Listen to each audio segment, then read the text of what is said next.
Students mourn the death of a fellow UCI undergraduate student. And the new subway gives away free footlongs for an entire year. Stay tuned. This is the ZOT News Network.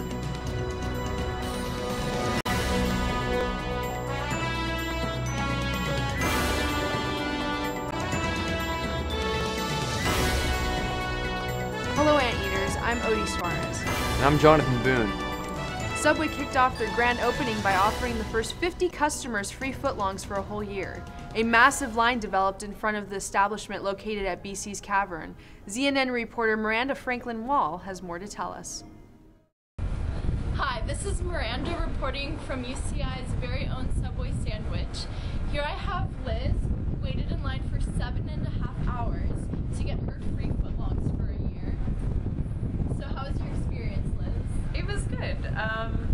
I didn't really much like sleeping on the chairs. They're really uncomfortable. But I got a free footlong for a year, so one night, I guess, makes up for it. And this is Trent, who worked there the night of the grand opening. So Trent, how was the experience? There's definitely a lot of preparation preparing to open Subway. When we had our soft opening the week before, we had to train all the employees, and we had people actually camping out starting at 10 a.m. the day before we had our grand opening. So it's definitely really hectic, a lot of people, a lot of training, a lot of people putting in overtime, but I think it went pretty smoothly overall. And how many other people were there? There were a lot of other people. I was actually number 74 when I got there at midnight. The night before at about 8 o'clock, we had over 60 people, which is a lot considering only the first 50 were supposed to get the free Subway. So having over 50 people the night before camping out, that was pretty amazing to see. Nice. And how many sandwiches have you eaten so far? I've eaten 3 sandwiches. Well, okay, I bought 3 sandwiches and treated someone to one, so. Well, thanks, Liz. Yeah. It was very nice to meet you. You too.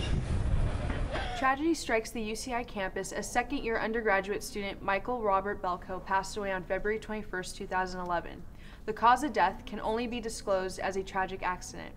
Belko was most recognized for his role as ASUCI's at-large representative. Earlier this afternoon, I spoke to Jack Pan, Fungi Shao, and Henry Wang, 3 friends who knew and spent time with Michael throughout his years at UCI. Let's take a look at what they said. So Jack, please tell me how you first met Michael. Well, it's kind of interesting, Odie. I actually met Michael on Facebook. When I was a freshman, I remember I was part of this a freshman group on Facebook, and I was very lost. And I remember seeing a lot of upperclassmen were very eagerly to help these new students in UCI to help them to achieve a better understanding of our school and to get the classes they wanted and basically help them to better understand our campus. And one of these upperclassmen was Michael, and fortunately I was one of those students who was helped by him. And I was very amazed when I saw his Facebook profile, knowing that he was not only trilingual, but he was also a member of ASUCI. So I added him as a friend, and we became really good friends ever since. As a freshman, he was one of the few election candidates who had no backups by any school organizations, any fraternities or sororities. He ran the election the old-fashioned way. He did everything on his own, and he won his campaign by dedication and his hard work. I was just talking to one of his friends last week, and we both agreed that that's what a true statesman would do to win an election. Like Jack said, he was a true statesman. I mean, he's one of the few freshmen to get involved in the ASUCI. He had a great knowledge of politics. I was really surprised because as a freshman, he was already in the ASUCI as an at-large representative, and that's how I met him. And then afterwards, he really helped me get involved with the ASUCI. He was very talented, but most of all, I think he was a great friend. I mean, he was honest. He always saw the best in people. He always put others before himself. And yeah, and I really appreciate Michael's advice and support throughout the years. I mean, I can recall like several times when I needed help, and it was on the spot too. And I would call Michael, and he would not hesitate to help out. and I really thank him for that. They were planning on a trip to San Francisco, and then they wanted to ask me if I want to tag along. I said, sure, why not, right? Because I was from NorCal, and then I had to drive down to San Francisco, and they drive up, so we meet up in San Francisco. Was this like a fun trip? Yeah, it was a really fun trip. That's actually when I have the most memorable moments with Michael. It was very funny. The first time we went to San Francisco, we got in a car crash. He was driving the car, and 4 of us are in the car. Some lady hit us from behind, and we end up sandwiched with the 2 cars in between. And he was very calm. That's why he stood out to me. Like he did not even care. He was just like asking us if we're okay. And the trip still went on. He still drove back with his like damaged car. So he's more concerned about He's more friends. concerned about other people. Yeah, exactly. He's not like really concerned with his car. Like he got in a crash. Like what he's gonna do? Yeah. Okay. We were taking a train and a bus, and we all fell asleep, and then we got dropped off at Castro Street. And being a Christian, and from and Anderson as well, we all felt a little awkward there because there were homosexual people, and I guess like Michael was actually the only one who opened our eyes, and he said, if you want your beliefs to be tolerated, you have to tolerate other people's beliefs. And that just really opened our eyes, It's not about, what we think, but also what others people think too. And I really appreciate Michael for opening our eyes. Well, I always remember every time I saw Michael, he was always working very hard on his homework and other stuff from school. And I always wonder why he would always do everything the last minute. And it always turned out that because he pushed everything back on his agenda just to help someone else, which is why he always delays his own work. So I just realized that he was a very considerate and a very nice person who was always actively helping other people, and he never really considered for himself, so he was a truly unselfish person. Thank you so much for coming to this interview and speaking about Michael, and our condolences for the loss of your friend, and thank you again for coming. Back to you. Aside from Michael's ASUCI position, he was also a double major in political science and Chinese. He served on the Rules Committee in ASUCI. He was a frequent contributor to many charities, an organ donor, and he was a black belt in karate. He was also known as an animal lover, and for leisure read The Economist and The New Yorker. Belko was only 20 years old.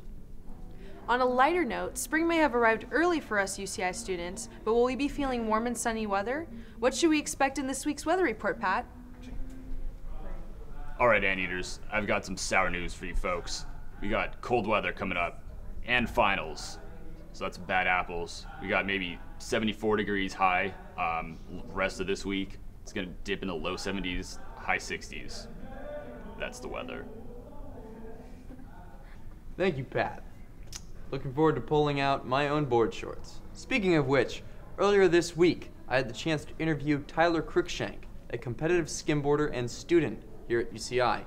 Tyler recently won a skimboarding contest in Laguna Beach, the first in a series of 3 events, with the last stop being at Balboa Pier in Newport Beach on March 19th.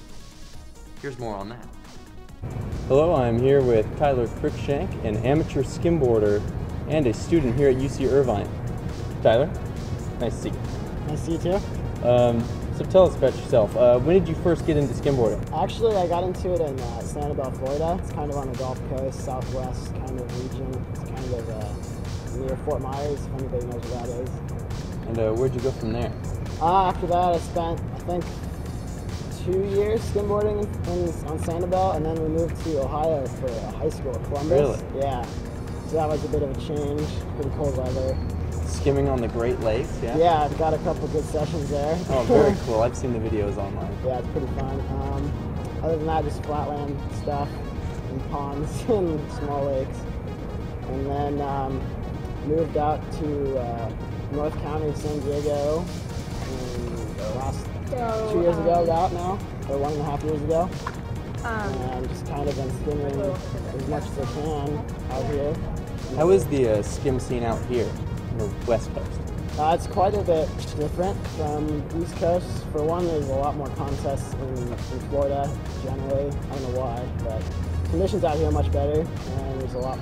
Of course, all the pros live out here for obvious reasons, good waves, stuff like that. Yeah. So the Green Eggs and Am event. Tell me about that. I ended up getting first place, so pretty happy about that. I tied Travis Sampson for first place with points for 3 waves because they count the top 3 in your heat. So I won the tiebreaker when I went to the 4th wave. Wow, sudden death. Yeah, pretty much. It was really came out close. on top. Congratulations. Thanks. It was a fun event. Quite a few people came out for it. So when's the next event, and what do you expect? Next one is this coming Saturday at West Street in Laguna, and hopefully I can attend this one. I've got finals week coming up here. Yeah. Doing a lot of studying. Balance between school and amateur skimboarding. Yeah. So if I can attend, hopefully I can win that again. That'd be a good goal, but we'll see. And the next one's at Balboa, right? Yeah, it's at A Street, Balboa Pier, kind of just south of that. That's right. That's your local event. That would be your home break. Yeah, it's pretty much. Skim there all the time. Yeah, in fact, I just got done skimming today over there, so hopefully do well on that one. Yeah. You think a bunch of people should come out and check it out, you know? Yeah, I think a lot of people have never cool. even heard of skimboarding, you know? Yeah, they think it's just sliding along the sand, but people go out there and watch an event, they'll see what it's all about. Thanks, Jonathan. You're welcome. On our last bit of news this week, UCI hosted its 8th annual Vagina Monologues. This annual performance brings awareness and raises money for domestic violence. Attendees view a series of monologues performed by women that brings to light the causes and effects of domestic violence. The skits vary from comedic to dramatic performances. The event has raised over $100,000 in the last 8 years. Wow. Well, that's all the time we have for today. Thank you for tuning in to the ZOT News Network. As always, if you have questions, comments, or concerns, you can email us at anteatertelevision@yahoo.com. And until next time, I'm Jonathan Boone. And I'm Odie Suarez. And I'm Patrick Green. Have a great day, and we'll see you next quarter. And don't forget to vote for James Franco and Natalie Portman to come to UCI. Check your webmail account.